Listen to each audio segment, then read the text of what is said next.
우리는 지난주에 페르시아의 수산궁에서 왕에게 봉사하던 신하 느헤미야가 어떻게 무너지고 황폐한 예루살렘의 재건을 위해서 나서게 되었는지, 그걸 허락받고 움직이게 되었는지를 살펴보았습니다. 그 과정에서 느헤미야에게 도드라지는 것은 기도입니다. 느헤미야서는 결정적인 순간마다 기도를 통해 이야기와 이야기가 이어집니다. 또 새로운 이야기가 열립니다. 끊긴 것 같은 이야기들의 연결이 일어나는 것이죠. 느헤미야는 그런 의미에서 우리 모두에게 분명하게 이렇게 가르칩니다. 기도는 무너진 인생 이야기, 그리고 불타버린 공동체 이야기, 황폐하고 소망 없는 이야기를 위대한 작가인 하나님의 손에 올려드리는 것입니다. 기도는 그것이죠. 하나님은 우리의 기도를 통해 모든 인생의 무너진 이야기를 다시 세우는 이야기로 바꾸십니다 라는 것이 느헤미야가 말하는 기도의 내용입니다. 느헤미야는 근식하며 기도한 그때의 왕의 술관원이 되었다라고 성경은 표현하고 있습니다. 그때라는 표현으로 기도응답이라는 걸 강조하는 것이죠. 그리고 그는 왕 앞에서 크고 두려우신 하나님께 묵도하고 나서 자신을 이스라엘 땅에 보내주십시오, 그리고 행정적인 업무를 처리해달라고 하고 필요한 재료를 달라고 요구하게 됩니다. 그때에도 이것이 강조하는 건 이 모든 허락과 필요한 모든 것들이 기도응답으로 이루어진 것이다. 기도응답으로 하나님이 바로 아닥사스다라는 왕을 사용하신 결과다라는 걸 보여주는 것입니다. 느헤미야는 이제 예루살렘의 재건을 위해서 장장 1770km나 되는 길을 걸어가요. 하루에 30km 정도를 행진했다고 생각한다면 60일 정도가 걸려야 도착하는 그곳까지 갑니다. 그리고 이제 그 성에 도착하자마자 이제 여러 가지 성이 무너진 부분들을 조사하고, 그리고 각 지파별로 이제 보수할 부분들을 분배해서 나눠주게 됩니다. 근데 이제까지 일들 모든 것들이 되게 잘 풀린 것 같아요. 술술 풀린 것 같아요. 근데 이제 4장부터 방해자들이 등장합니다. 4장에서만 두 차례에 걸친 방해가 이 방해가 있습니다. 1차, 2차에 거친 방해입니다. 우선 방해자들이 누구인지 간략하게 좀 소개해 드릴게요. 대표 인물이 두 명인데요. 이름이 등장한 인물이 두 명인데, 첫 번째 산발랏입니다. 굉장히 이 일의 주도적인, 반대의 주도적인 사람인 것으로 보입니다. 그는 이스라엘의 북쪽에 위치한 사마리아의 총독이었던 것으로 보입니다. 그런 문헌이 있기도 하고요. 또한 그가 군사를 부리는 걸 봐서도 그런 고위직에 있었던, 군사적인 어떤 권력을 가지고 있었던 사람인 것으로 보입니다. 근데 이제 도비아라는 사람은 어떤 사람이냐면 아람 사람이에요. 암몬 사람이에요. 그래서 암몬 자손 도비아인데요. 그는 아마도 사마리아 땅에서 산발랏을 도와서 섬겼던 관원이었던 것으로 보입니다. 두 사람은 예루살렘의 재건을 방해하는데 환상적인 팀이 돼요. 환상적이라는 표현을 여러 가지로 표현하는데, 두 사람이 정말 찰떡궁합으로 하나님의 일을 방해하는 사람으로 등장합니다. 이외에도 예루살렘의 동쪽에 위치한 암몬 사람이 일어나고요. 그리고 동쪽과 남동쪽에 위치한 아라비아 사람들이 그들을 반대하기 위해서 일어납니다. 그리고 서쪽에 위치한 아스도 사람이 예루살렘 재건을 반대하고 일어납니다. 이렇게 보면 지금 동서남북 사방에서 예루살렘의 재건을 반대하고 싫어하는 거예요. 우리는 느헤미야 1장부터 3장까지 기도로 일이 술술 풀리는 것을 보면 우리는 이렇게 말해요. 하나님의 뜻대로 기도하고 행하면 모든 일이 형통하게 됩니다 라고 이렇게 말을 해요. 그런 사실을 배워요. 그런데 이제 4장부터 우리는 하나님 뜻대로 기도하고, 그리고 어렵게 희생해도 그 길 가운데 대적을 만나고 어려운 일을 당한다라는 사실을 4장을 통해서 우리는 배우게 됩니다. 한번 우리의 인생과 삶을 생각하면서 생각해 보십시오. 하나님의 뜻이라고 확신하면서 시작한 일들이 우리 모두가 있을 거예요. 그렇죠? 하지만 어느 순간 장애물과 반대자들을 만나게 돼요. 근데 그렇게 만나고 나면 갑자기 우리 마음에 확신이 흔들려요. 하나님이 안 계신 것일까? 내가 뭔가 잘못했나? 라는 생각이 들어요. 하지만 우리는 본능적으로 형통으로 하나님의 뜻을 묻는 것 같아요. 대부분 이러잖아요. 형통했을 때 하나님의 뜻인지 믿습니다. 하나님 뜻이니까 이렇게 술술 풀리지 라고 말하는 것이죠. 하나님의 일은 어려움 없이 이루어져야 된다. 어려움이 없으면 이건 하나님이 보호한 결과다라고 생각하는 거예요. 하지만 특별히 무너진 예루살렘 성, 무너진 예배, 무너진 공동체를 세우는 좋은 일을 하려고 했을 때 반드시 어려움이 따른다라는 걸 보여주는 게 바로 느헤미야서입니다. 이걸 놓치면 안 돼요. 방해자들이 이제 어떻게 우리에게 공작을 펼치는지를 볼 필요가 있습니다. 이 자리에 있는 한 사람 한 사람은 가정 안에서 예배를 세우신 분들이세요. 직장 안에서 왕 같은 제사장으로 서 있어요. 그래서 그곳에서 하나님의 아름다운 공동체를 세우고 그리고 예배의 자리를 세우는 사람으로 우리가 부름받았습니다. 근데 기억할 거 뭐냐면 방해자가 있어요. 그리고 그 방해자가 어떻게 우리를 공격하는지 알아야 돼요. 이제 그 어떻게 공격하는지 하나하나 살펴볼게요. 첫 번째 1단계가 있습니다. 1단계는 뭐냐면 방해자들이 우리에게 말폭탄을 던집니다. 한번 볼까요? 말로 위협해요. 4장 1절부터 6절까지 내용입니다. 산발랏은 크게 분노하면서 유다 사람들을 비웃습니다. 그래서 이런 식으로 표현하는 거예요. 약해 빠진 유다 사람들아, 돌을 들 힘이나 있느냐? 가난에 찌든 너희가 좋은 재료를 살 돈이나 있느냐? 그래, 불타버린 그 벽돌들을 다시 재활용해서 성을 지으면 그게 얼마나 견고할 것 같으냐? 작심삼일은커녕 너희들은 하루도 일을 마치지 못할걸? 라고 이렇게 말을 해요. 그런 초라한 성에서 하나님께 예배하겠다고, 제사하겠다고 이렇게 비웃습니다. 무시합니다. 도비아가 이때 옆에서 딱 거들어요. 아까 말했죠, 환상적인 팀이라고. 그들이 건축하는 성벽은 여우가 올라가도 곧 무너질 거야. 이 말을 딱 붙이죠. 크게 관련은 없지만 약간은 환상적인 단짝이라는 의미에서 좀 더맨더머가 생각이 났어요. 약간은 두 사람이 되게 엉뚱하게 하나님을 대적하는 자리에서 이렇게 활동하는 것입니다. 이것을 들은 느헤미야의 마음은 어땠을까요? 분명히 이 소식은 매우 의도적이든지 어떤 이유든지 이스라엘 백성에게까지 이 소식이 들린 것으로 보입니다. 이제 힘을 내어 선한 일을 하려고 이스라엘 백성이 시작했잖아요. 일어섰잖아요. 근데 유다 백성들이 이 말을 들었을 때 마음이 어땠을까요? 한번 상상해 보십시오. 산발락과 도비아는 이 말을 이스라엘 백성이 충분히 알 수 있도록 여러 루트로 흘렸을 가능성이 큰데요, 목적은 분명하죠. 말로 사람들을 낙심시키려고 하는 것입니다. 말로 사람을 낙심시킬 수 있다라고 말의 능력을 믿는 거예요. 생각해 보십시오. 터가 잘 닦인 터 위에 건물을 세우는 것은 한편 힘이 나고 좋아요. 하지만 다 무너져버리고 불타버린 것을 다시 쌓는 것은 굉장한 결심이 아니면 시작할 수가 없어요. 마치 백지에다가 그림을 그리는 건 차라리 쉬워요. 근데 엉망이 되어서 이미 물감이 풀어져서 색깔이 뒤섞여버린 자리에다가 다시 그걸 지우고 그림을 그린다는 건 너무 어려워요. 정말 결심이 필요하죠. 그거 있잖아요, 우리 애들 보면 알잖아요. 애들은요, 조금만 이렇게 볼펜으로 자국만 있어도 그걸 버리고 다시 써요. 그러면 부모들은 화를 내죠. 야, 그거 다시 써야지. 그거 이렇게 고치면 쓸 수 있잖아. 이렇게 아이들에게 가르치기도 합니다. 어떻습니까? 무너진 집을 재건하고 무너진 성을 재건하는 것, 더럽혀진 도화지에 그림을 그린 건 굉장히 어려워서 결심하는 것 자체가 어렵단 말입니다. 그래서 우리도 그렇잖아요. 포기했던 일을 다시 시작하는 것, 경력이 단절되었는데 다시 그 경력을 시작하는 것, 그런 모든 것. 그래서 재건을 하는 것, 재건 자체를 결심하는 건 매우 어렵습니다. 겨우 결심한 사람에게 이런 말은 정말 폭탄이에요. 이런 말 들으면 넘어져요. 야, 그냥 그렇게 살지 뭘 또 욕심이 많아서 그래. 뭘 그렇게 살려고 발버둥 쳐. 이제까지 안 됐는데 이제부터 되겠니?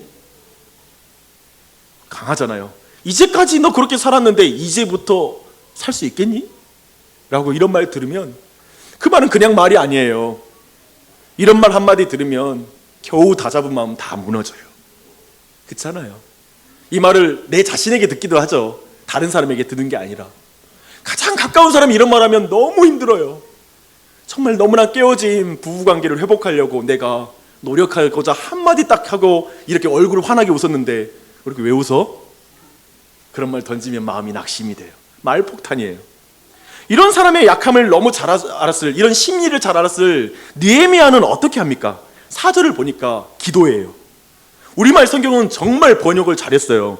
도비아의 말을 전해 듣고 나서 바로 누가 기도했는지 말도 안 해요.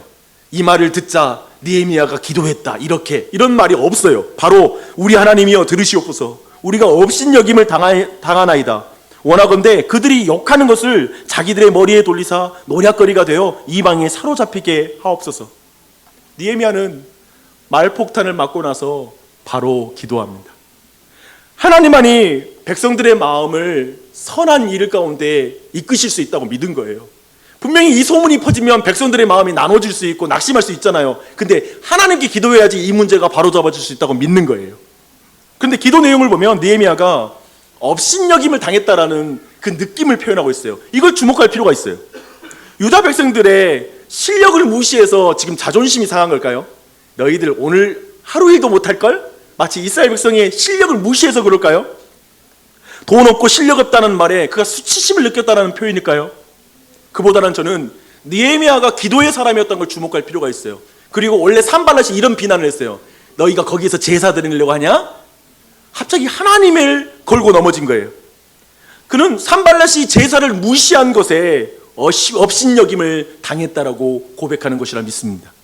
쉽게 말해서 느헤미야는 하나님, 산발랏이 우리를 업신여기네요. 우리에게 하나님이 계신데 저들이 우리를 무시하네요. 우리에게 있는 실력만으로 저들이 평가하네요. 업신여긴단 말이 없이 여기는 거잖아요. 없다는 거잖아요. 근데 진짜 지금 느헤미야의 마음을 아프게 하는 건 하나님 없다고 말하니까 싫은 거예요. 하나님 없이 자신들을 평가하는 게 싫은 거예요. 이렇게 말하면 우리는 성경에서 기도의 중요한 개념을 우리가 배우게 됩니다. 기도는 우리에게 하나님이 계시다라는 걸 고백하는 행위입니다. 사랑하는 여러분, 기도하십니까? 여러분이 기도한다라는 건 내게 하나님이 있다라는 걸 고백하는 거예요. 그래서 기도는 신자에게 정말 중요한 핵심의 행위입니다. 기도하는 사람은 세상이 말하는 경제력, 지만 배경, 학벌과 직장 등으로 스스로를 평가하지 않아요. 그것으로 인생을 평가하지 않고 그것으로 하나님의 일을 이루려고 하지 않아요. 기도하는 사람은 하나님이 함께 하신다는 것으로 자신을 보고 하나님이 함께 하심으로 그 일을 감당하는 거예요. 그것을 보여주는 게 지금 느헤미야의 기도인 것입니다. 우리는 느헤미야가 혼자 기도했는지 아니면 공동체와 함께 기도했는지는 몰라요. 왜냐하면 복수로 기도하거든요. 우리를 위한 기도를 하거든요. 분명한 것은 그의 기도가 말폭탄을 이깁니다. 그의 기도가 그에게 하는 모든 평가와 비판, 평판으로부터 어떤 세상의 사람의 아픈 상처의 말로부터 그를 지킵니다. 6절을 한번 읽겠습니다. 이에 우리가 성을 건축하여 전부가 연결되고 높이가 절반에 이르렀으니 이는 백성이 마음들여 일을 하였습니다. 저는 여기에서 백성이 마음들여 일했다는 말에 주목해야 한다고 생각합니다. 왜냐하면 지금 대적들이 말폭탄을 던져가지고 마음을 무너뜨리려고 했거든요. 거기에 주목하실 필요가 있어요. 그래서 느헤미야의 기도가 너무 중요한 거예요. 꼭 기억하십시오. 너는 안 돼. 너는 실력이 없어. 넌 늘 실패해 왔잖아. 이제까지 안 됐잖아. 이제까지 늘 그렇게 살았잖아. 근데 왜 이제부터 산다고 말해? 그냥 그렇게 살아. 교회가 다 그렇잖아. 뭘 그렇게 살아? 라는 소리가 들릴 때 기도하십시오. 기도하십시오. 하나님이 함께 하시는 것을 업신여기지 마. 나는 약하나 강하신 하나님이 나와 함께 하셔 라고 말하는 거예요. 그게 기도예요. 그게 기도예요. 대적들은 말폭탄 던지면 무너진 성벽처럼 이스라엘 백성도 무너질 거라고 생각했어요. 무너진 성벽 세우기 전에 그들 마음 먼저 무너뜨리면 아무것도 안 된다는 걸 정확히 알았어요. 매우 심리전이에요. 전쟁은 심리전이에요. 그 심리전을 충실하게 수행했어요. 그랬는데 그 백성이 마음을 다하여 성을 쌓는다는 소식에 이제 대적들이 심히 분노했다고 말합니다. 오늘 대적들 보면요, 분노를 그냥 하지 않아요. 모든 분노에는 심히 분노해요. 왜 이렇게 분노할까? 남들 돌아와가지고 예루살렘 성 쌓고 자기 집 쌓는다는데 왜 그렇게 분노할까 싶었을 때 우리는 쉽게 상상할 수 있어요. 과거에 우리가 알다시피 예루살렘 성을 중심으로 유다 왕국이 있었고 유다 왕국은 그 주변국을 전체를 통치하는 강력한 나라였죠. 근데 이 나라가 바벨론에 의해서 멸망당한 이후에 정치적 경제적 공백이 왔겠죠. 그리고 그 주변에 있는 민족들이 그 정치적 그리고 경제적 공백을 메움으로 그들이 나름대로의 더 부강한 삶, 부유한 삶을 살았던 것입니다. 그런 의미에서 그들이 지금 이렇게 흥분하고 크게 분노하는 이유는 뭐냐면 그들의 기득권을 빼앗기기 때문에 그런 거예요.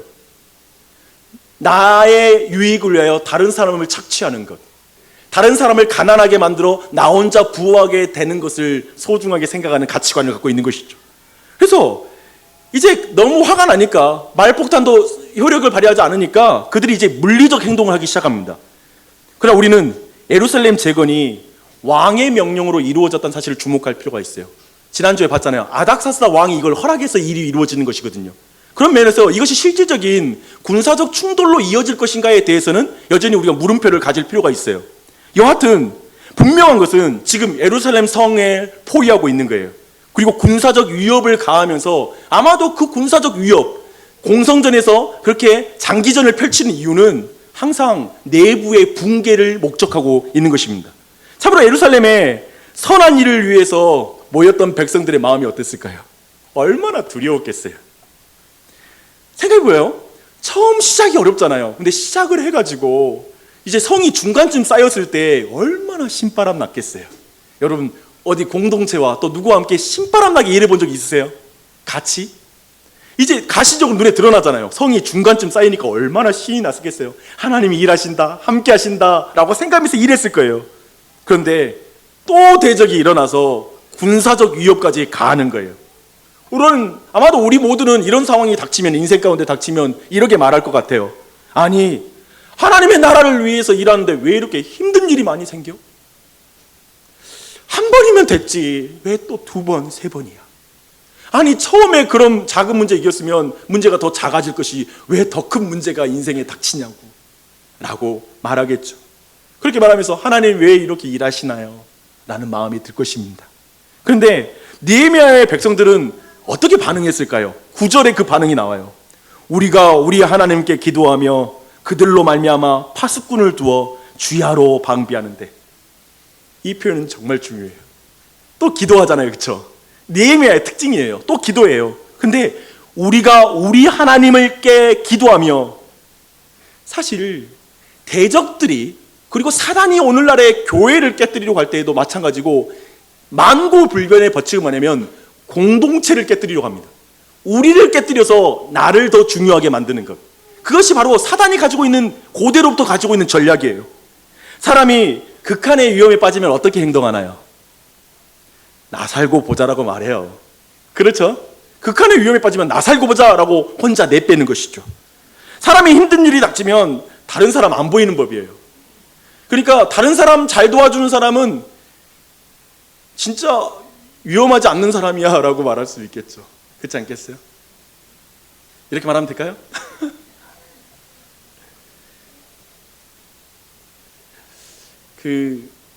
제가 작년에 만났던 보배와 같은 드라마가 하나 있는데요. 나의 아저씨라는 드라마인데, 거기서 남자 주인공이 되게 착해요. 근데 여자 주인공이 그런 말을 해요. 사람이 힘들지 않으면 착할 수 있어. 착하기 쉬워. 자기는 너무 못됐다고 생각하거든. 근데 착하면 다 인생이 쉬우니까 그렇다라고 생각하는 거예요. 마찬가지예요. 사실 우리 모두가 빗나가지 않는 것 같아요. 아마도 어려운 일이 닥치면 내가 가장 중요해지고, 그리고 내 안위와 입장만을 생각하는 것 같아요. 그래서 6.25가 남긴 위대한 말이 있습니다. 저는 이 말을 이승만 대통령이 한 줄 알았는데 자세히 보니까 미국의 국부인 벤자민 프랭클린이 한 말이에요. 뭐냐면 뭉치면 살고 흩어지면 죽는다 라는 말입니다. Join or die 라는 말을 합니다. 프랭클린도 이 말을 독립전쟁 가운데 이 말을 해요. 이해되시죠? 그 당시에도 동일하게 전쟁이 터지니까 모두 자기중심성 있게 변하는 것이죠. 사람들이 이기적이게 되는 것이죠.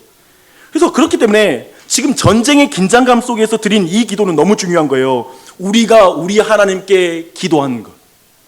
이 말씀 분명히 우리 모두에게 주시는 말이에요. 주님이 다시 오시는 날까지 이 땅의 교회는 승리한 교회가 아니라 전투하는 교회예요. 우리는 끊임없이 영적인 전쟁 중에 있어요.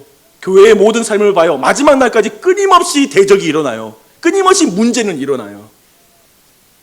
대적은 말폭탄으로, 때로는 물리적으로 신자와 교회를 계속 위협해요. 그 일이 닥치게 돼 있어요. 한 개인만이 아니라 교회에게도 마귀는 동일하게 역사합니다. 그 위협이 결국 노리는 것이 뭔지 아십니까? 그게 바로 분열이에요. 분리되는 거예요. 우리가 아니라 나로 만드는 거예요. 우리가 우리 하나님께 기도하는 것을 깨뜨린다면 마귀는 성공하는 거예요. 우리가 우리 하나님께 기도하는 거. 그래서 모여서 말세에 모이기도 힘든데 말세에 모여서 기도하는 건 기적적인 일이에요. 그리고 우리가 마지막 날까지 교회에서 그걸 실천해야 돼요. 모여서 기도하는 것. 우리의 기도를 드리는 걸 놓치면 안 됩니다. 그것은 정말 함께 기도하는 이것을 여러분의 삶에 놓치지 않는, 그리고 이 한 해도 그것을 깊이 실천하는 이 한 해가 되시기를 축복합니다. 그뿐 아니라 느헤미야는 파수꾼을 두어서 주야로 방비하게 합니다. 이 부분은 우리에게 기도와 행동을 매우 균형 있게 만들어주는 매우 중요한 가르침입니다. 어떤 사람들은 이렇게 말할 수 있어요. 이 부분을 놓고, 아니 하나님께 보호해달라고 기도한다면 파수꾼을 두어서 주야로 방비할 필요가 있어? 하나님이 지켜주시는 걸 못 믿는 거 아니야? 하나님이 기도 응답하는 걸 못 믿는 거 아니야? 라고 이 기도를 말하는 것이죠. 어떻게 대답하시겠습니까? 이런 질문을 여러분께 한다면. 기도에 대해 많은 사람들이 오해하고 있는 부분이에요. 그리고 많은 사람들이 혼동하고 있는 부분이 이 부분이에요. 기도하고 행동을 어떻게 볼 것인가. 최근에 제가 이재록 씨를 고발하는 영상을 제가 봤습니다. 근데 거기에서 이재록 씨가 하는 그 설교 장면을 봤어요. 거기서 이렇게 말하더라고요. 기도하면 하나님이 우리 모든 병을 고쳐줄 줄 믿습니다. 아멘을 했어요, 얘가. 그러니 병원에 바로 찾아가는 것은 기도를 믿지 못하는 것입니다. 의사를 찾아가는 것은 믿음이 없는 것입니다. 하나님을 믿지 않는 것입니다. 이렇게 설교를 하더라고요. 우리는 이렇게 하나님과 의사를 대조해서 의사를 선택하면 하나님을 버린 것이고 하나님을 선택하면 의사를 버려야 된다는 식으로 이해하는 걸 비성경적이라고 생각합니다. 반대로 우리는 영혼의 질병은 하나님께 기도하고 육체의 질병은 의사가 고치니까 그냥 의사에게만 가면 돼 라고 생각하는 것도 우리는 동의할 수가 없습니다. 그렇죠? 우리는 하나님이 의사를 사용해서 우리의 병을 고쳐준다고 믿습니다. 그래서 기도하고 병원에 갑니다. 그렇다면 느헤미야가 지금 하나님께 기도하고 나서 파수꾼을 두어 주야로 방비하는 것은 기도를 믿지 못하는 행위가 아니라 기도를 믿음으로 행하는 삶으로 이해해야 되는 거예요. 기도를 믿음으로 행하는 삶. 기도를 믿음으로 행하는 삶. 그냥 주의하십시오. 이 말씀을 여러분이 분별해 보세요. 제가 이제 말하는 문장을 여러분 분별해 보세요. 기도만으로는 안 되는 거야. 우리의 행함도 필요해. 기도만으로는 안 돼. 우리의 행함도 필요해. 이 말을 어떻게 생각하십니까? 이 말은 자꾸 기도를 하나님의 일로 가는 것이고 영적인 일이라고 말하는 것이고 행동은 인간적인 일이라고 보는 거예요. 둘을 구분짓는 거예요. 둘을 나누는 거예요. 그러나 느헤미야를 통해서 배우는 기도는 이것입니다. 행함은 기도의 완성입니다. 따라하겠습니다. 행함은 기도의 완성입니다. 기도를 하고 믿기 때문에 행하는 거예요. 이해되세요? 중요하죠? 그래서 이런 소중한 문장을 우리는 이 안에서 얻을 수 있습니다. 기도를 함으로 행한 일은 하나님의 일이나 기도 없이 한 일은 사람의 일이다. 기도함으로 행한 일은 하나님의 일이나 기도 없이 한 일은 사람의 일이다. 그래서 참된 신앙은 기도하고 나서 성실하게 사는 거예요. 그렇죠? 그리고 모든 결과도 하나님께 영광 돌리는 거예요. 왜냐하면 기도했기 때문에 그대로 응답하실 줄 믿고 내가 순종함을 통하여서 그 기도가 응답되는 걸 아는 거거든요. 그래서 그 일을 성실하게 해요. 자기의 순종을 통해서 일하시는 걸 믿고 열심히 살아요. 그게 참으로 기도하는 자입니다. 사실은 느헤미야는 이렇게 놀랍게 기도와 행동의 균형을 우리에게 알려주고 있어요. 느헤미야 백성들은 기도하고 파수꾼을 두고 이제 일을 합니다. 이제 좀 문제가 없어야 되겠죠. 이 정도로 문제 해결하면 문제가 없어야 될 것 같아요. 균형 잡힌 기도와 행동이 있는 거예요. 그렇게 살면 이제 대적들의 위협이 와도 크게 이길 것 없이 큰 문제가 없을 것 같은 생각이 듭니다. 근데 갑자기 기도했는데 내부에 균열이 생기기 시작합니다. 무슨 문제일까요? 첫 번째, 과중한 노동에 의해서 사람들이 지쳐가기 시작하는 거예요. 낮에 성을 짓고 밤에 야간 보초 서니까 얼마나 힘들었겠습니까? 이렇게 말할 수 있을까요? 아니 기도의 능력으로 은혜로 그런 건 이기도 나갈 수 있지. 피곤함도 이기고 이길 줄 믿습니다. 더 기도하세요. 더 순종하세요. 이렇게 말할 수 있을까요? 그렇게 말할 수 있겠으나 전혀 위로는 안 되지요. 그들의 표현은, 이스라엘 백성들의 표현은 매우 적나라해요. 흙무더기가 아직도 많거늘 짐을 나르는 자의 힘이 다 빠졌으니 우리가 성을 건축하지 못할 것입니다 라고 그들이 말합니다. 팩트 체크를 해볼까요? 언제 이 사람들에게 흙무더기가 적었던 적이 있습니까? 사실 흙무더기는 처음에 더 많았고요, 지금보다는 많았어요. 흙무더기는 오늘보다 어제가 더 많았어요. 그쵸? 근데 그때는 왜 그 흙무더기 많다는 말 안 했어요? 핵심은 뭐냐면 그들이 지쳤기 때문에 모든 일에 대한 부담감을 느끼는 거예요. 그쵸? 그래서 유대인들은 성을 더 이상 건축하지 못할 거다, 완료하지 못할 거라고 비관적으로 전망합니다. 그리고 12절을 보니까 본격적인 내부 분열이 시작돼요. 원수들의 근처에 거주하는 유다 사람들도 그 각처에서 와서 10번이나 우리에게 말하기를 우리에게 오라 라고 말합니다. 여기서 원수들의 근처라는 이 표현은 무슨 말일까요? 원수들과 결탁해서 회유하려고 하는 것으로 읽어야 될까? 여러 해석의 여지를 주는 말입니다. 그런 것들을 그들이 결탁했다고 말하지 않을지라도 대적들의 의도와 대적들이 목적하고 있는 것은 정확하게 이루어져요. 그 목적하는 것을 생각할 때 제가 한 장면이 생각나더라고요. 한고조 유방이 초나라 항우와 이제 마지막 전쟁을 벌일 때, 사실 이제는 한고조 유방은 압도적으로 이제 승리해 나가면서 나중에 결사대가 그리고 항우가 이제 산으로 숨어 들어가지요. 근데 워낙 항우도 강한 장수이고 그리고 그 군사들도 결사대이기 때문에 그들을 도저히 군사력으로는 이기지 못해요. 그런 가운데 장량이라는 사람이 책사가 꾀를 내죠. 뭐냐면 초나라의 고향에서 부르는 그 노래를 구슬픈 피리 소리로 불러서 그들의 마음을 움직이는 전략을 쓰는 거예요. 그 노래를 듣자 하나 둘 울기 시작하다가 탈영병들이 생기는 거예요. 결정적으로 그것이 바로 패배의 원인이 되죠. 아마도 지금 여기 말씀 보면 가족들이, 성 밖에 있는 가족들이 성벽을 쌓고 있는 아버지와 형들에게 찾아온 것 같아요. 그래서 그들에게 이렇게 말하는 거예요. 예배의 회복을 위해, 공동체 회복을 위해 이만큼 했으면 할 거 다 했잖아요. 아버지 죽으면, 형 죽으면 우리 가족 어떡하라는 말입니까? 빨리 성이 공격받기 전에 예루살렘 성을 떠나십시오. 빨리 집으로 돌아오십시오 라는 이런 말을 한 거예요. 얼마나 마음이 흔들리겠어요. 근데 성경 말씀 보니까 10번이나 우리에게 왔다라는 표현을 써요. 10번. 우리는 이런 표현은 뭐죠? 계속 찾아와서 오라고, 그만 여기 있으라고, 이미 대세는 기울지 않았냐고, 안 되는 거 아닌 거 알지 않냐고, 왜 이렇게 힘쓰냐고, 이렇게 말하기 시작한 거예요. 그 마음이 얼마나 흔들렸겠어요. 여러분이 느헤미야라고 한번 생각해 보십시오. 모두 이해가 되지 않습니까? 모두 과중한 노동 가운데 지친 거예요. 이걸 탓할 지도자가 어디 있을까요? 거기에다 사랑하는 가족들을 그리워하는 거예요. 그걸 욕한 인륜을 비난할 사람이 어디 있어요? 어찌 느헤미야가 백성의 어려움을 모르겠어요? 느헤미야의 정말 마음은 어땠을까요? 느헤미야만 지금 손을 놔버리면 이거 이제 끝나는 거예요. 다들 원하는 거예요. 집에 가고 싶은 거예요. 이 일을 그만하고 싶은 마음이 아마 모두에게 있었을 거예요. 이런 분열이 일어난 거예요. 근데 이 상황에서 느헤미야만 포기하면 돼요. 사실 대적들이 노리는 모든 것이 성공했어요. 포위한 나머지 과정 가운데 백성들의 마음이 다 나눠지고 심리적인 붕괴가 일어나는 것이죠.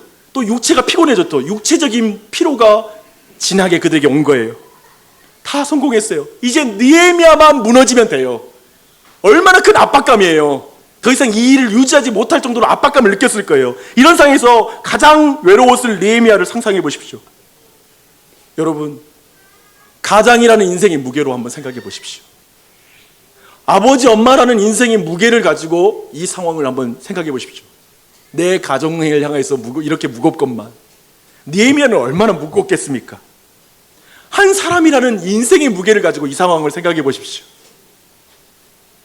그래서 저에게 14절에서 백성들을 향한 느헤미야의 말은 너무나 새롭게 와닿아요. 이 말이 백성들을 다 붙잡아줘요. 그 말은 이거예요. 너희는 그들을 두려워하지 말고 지극히 크시고 두려우신 주를 기억하고 너희 형제와 자녀와 아내와 집을 위하여 싸우라. 그 뒤로 느헤미야의 말이 이어지지만, 하지만 저는 이 첫마디가 모든 걸 말하고 있다고 믿습니다. 그들을 두려워하지 마십시오. 진짜 두려워할 분은 주님이십니다. 이것을 기억하십시오 라고 말합니다. 느헤미야의 이 첫 목소리가 지친 사람들에게 새 힘을 줘요. 느헤미야의 이 첫 외침이 모든 나누어진 마음을 하나로 묶어줘요. 이 소리는 무슨 소리입니까? 이 소리는 그저 사람들의 마음을 달달하게 만들어주는 그런 달콤한 말이 아니에요. 인간적인 위로가 아니에요. 내가 막 생각해서 이 말하면 저 사람이 위로받겠지 하는 그런 마음이 아니에요. 이렇게 말하는 거예요. 사랑하는 여러분, 대적들을 두려워하지 마세요. 그들이 우리 형제, 자녀, 아내를 죽일 것을 두려워하지 마십시오. 진짜 두려워할 분은 하나님이십니다. 우리 주님을 우리가 기억하면 우리 형제, 자녀, 그리고 집을 하나님이 지켜주실 것입니다. 하나님이 우리보다 우리 가정을 더 사랑하십니다. 이렇게 외치는 것이죠. 느헤미야는 말씀으로 모든 약한 자에게 새 힘을 주며 녹아진 마음을 다 세워요. 여러분, 물 엎질러진 적 있잖아요. 녹아진 총록을 본 적도 있을 거예요. 근데 물이 엎질러지면 담을 수가 없어요. 어떻게 해야 될지 모르는 인생의 순간이 찾아와요. 근데 그 모든 공동체로 하여금 모든 회복은 공동체로 하여금 하나님을 보게 하는 사람이 최고의 리더인 거예요. 아까 대표 기도 때 우리 교회가 예수님만 보는 교회가 됐으면 좋겠다 라고 기도하잖아요. 정확히 그 기도예요. 리더가, 아버지가, 어머니가, 어른들이 하나님만 보여주는 것이 성공이에요. 그것을 지금 행하는 거예요. 그 결과 4장 마지막 절은 이렇게 말합니다. 23절입니다. 나나 내 형제들이나 종자들이나 나를 따라 파수하는 사람들이나 우리가 다 우리의 옷을 벗지 아니하였으며 물을 기르러 나갈 때에도 각각 병기를 잡았느니라. 기도를 완성하는 삶이 뭔지를 또 느헤미야는 보여줘요.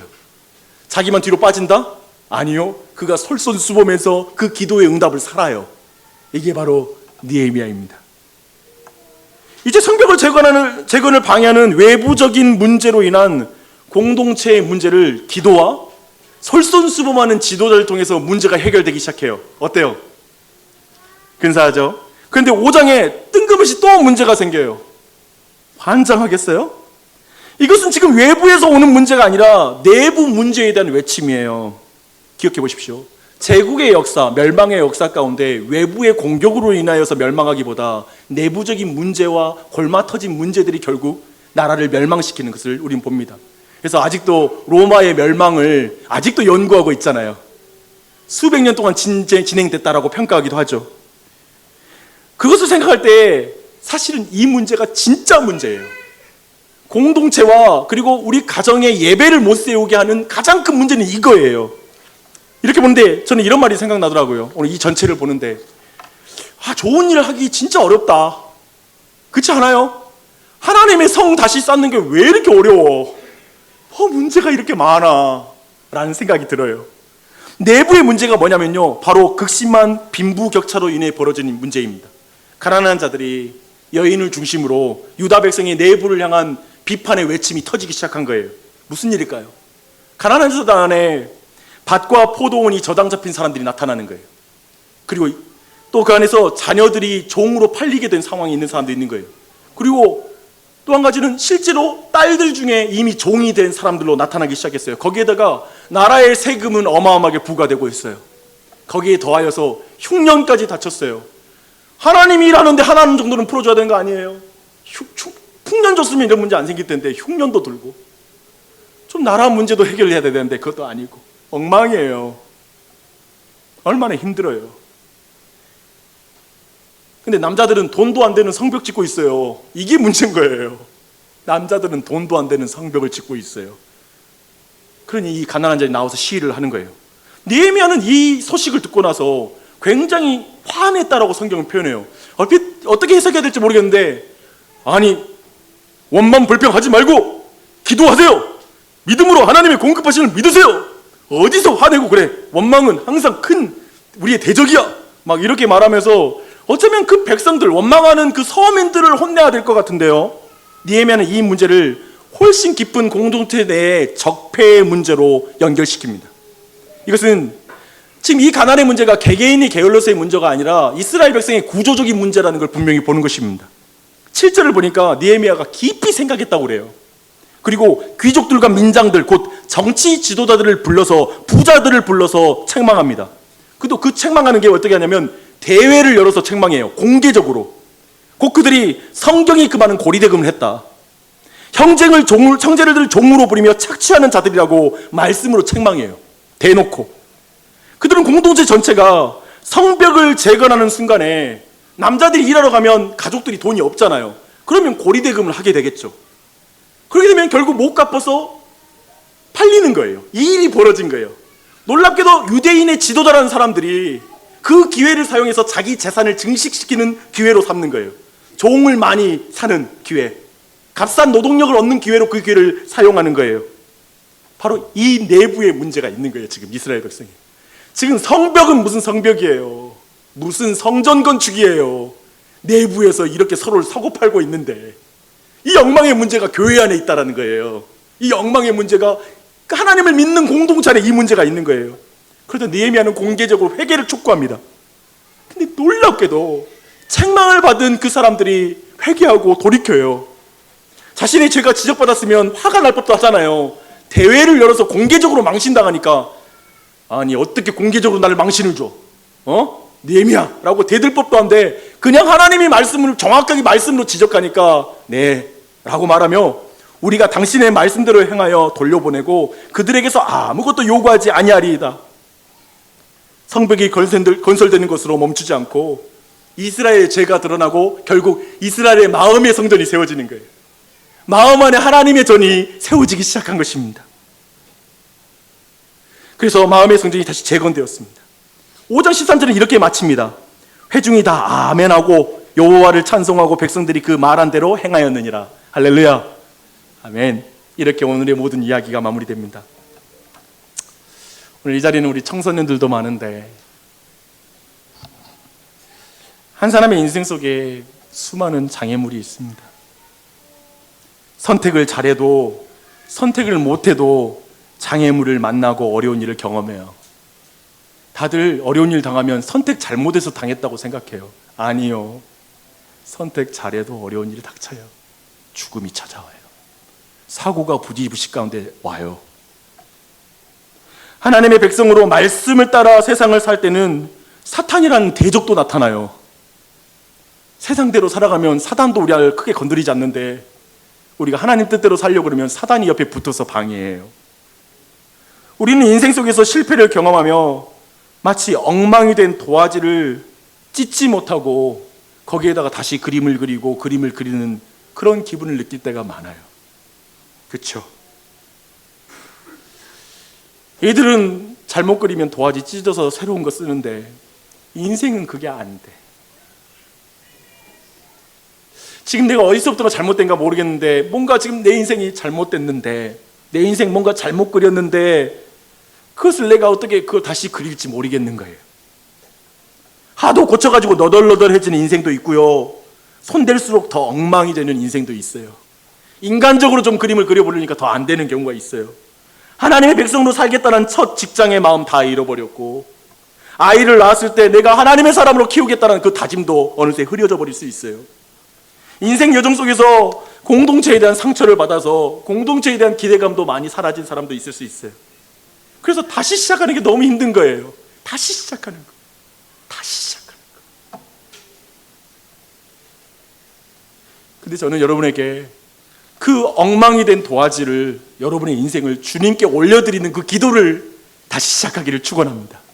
그런 은혜가 있길 바랍니다.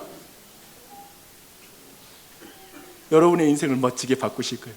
제가 어렸을 때 미술 시간에 가장 선생님 앞에 한번 그림 그리고 갔다가 칭찬받은 게 있었어요. 한 번은 이제는 그 정무라라고 하나요? 꽃병 세워놓고 그리는 그림. 근데 내가 그리다가 이게 잘못 그렸어요. 근데 엉망이 됐는데 그 위에다가 새로운 도화지를 안 쓰고 덧칠해서 그렸거든요. 가져갔는데 갑자기 선생님이 이거 네가 그린 거 맞아? 그러는 거예요. 그래서 아니 분명히 내가 그렸다고 혼날 줄 알았거든요. 그 그림 위에 덧칠했으니까. 근데 그런 거 있잖아요. 덧칠해서 그림이 아름답게 되는 경우. 깜짝 놀랐습니다. 내 인생이 내 인생으로 내가 못 그리면 끝날 것 같은데 하나님 손에 올려드린 기도를 드릴 때 하나님이 그 그림을 그리시는 거예요. 그 길을 가다가 기도의 길 가고 예배를 세우고 하나님의 사람으로 살아갈 때 말폭탄 맞겠죠. 경제적인 어려움과 육체적인 질병이 찾아올 수 있겠죠. 그런 일을 닥치면 내가 공동체 돌볼 수 없어, 나도 못 섬기고 있고 나도 제대로 못 서 있어라는 마음이 들고 가정 문제 해결하기에도 바쁜 내 인생, 그러면서 우리가 사라진 기도를 드릴 때가 있겠죠. 나밖에 보이지 않는 인생을 살아갈 때도 있겠지요. 그런 가운데 모든 두려움과 절망이 내 마음을 차지할 때가 있을 거예요. 그런데 그때 하나님이 나와 함께 하신다는 그 믿음이 있는 은혜가 있길 바랍니다. 하나님이 나와 함께 하신다. 다른 걸로 평가하지 마. 만군의 하나님이 나와 함께 하셔. 업신여기지 마. 스스로를 업신여기지 마세요. 스스로를 업신여기지 마세요. 여러분의 남편을 업신여기지 마세요. 하나님이 있어요. 여러분의 아내를 업신여기지 마세요. 부모를 업신여기지 마세요. 하나님이 있는 부모예요. 아멘이십니까? 그러면 업신여기면 안 돼요. 하나님이 그와 함께 하시니까요. 이 길을 걸을 때 육체가 지치고 마음이 나누는 모든 상황 속에서도 모든 걸 회복시키시는 분은 크고 두려우신 하나님이세요. 그분을 보세요. 사람도 아니고 환경도 아니라 그분을 보세요. 크고 두려우신 하나님이 나의 하나님이다. 우리 하나님이다. 외부만이 아니라 내부에 문제가 있어요. 이기적인 자기 사랑. 제가 보니 이것이 제일 위험한 거예요. 가장 강력한 대적이에요. 근데 기억하세요. 그렇게 이기적이고 나만을 생각하는 그 죄인, 다른 사람에게 피해 주고서라도 나 자신이 잘 되는 걸 추구하는 나, 급한 일 생기면 죄가 다 드러나는 나, 이기적인 나가 다 드러나는 나이지만 그런 나를 위해서 하나님께서 하늘 보좌를 버려두고 나를, 자기 사랑에 빠진 나를 구원하기 위해 자기 사랑을 벗어나셔서 이 땅에 내려오신 예수 그리스도가 우리의 주인이십니다. 그분을 만나는 은혜가 있길 바랍니다.